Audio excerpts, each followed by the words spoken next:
జ్ఞానము లేనివారు దేవుణ్ణి విసర్జించి నాశనమవుతారు. బుద్ధిహీనులు క్షేమము కలిగినదని మైమరచి నిర్మూలమవుతారు.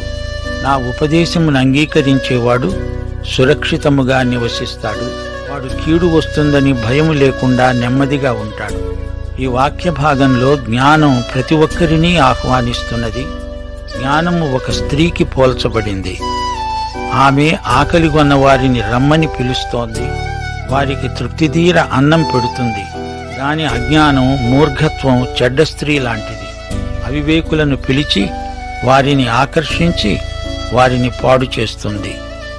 పాపానికి నడిపిస్తుంది. జ్ఞానం పిలుస్తోంది, రా, వస్తే ఆశీర్వదించబడతావు.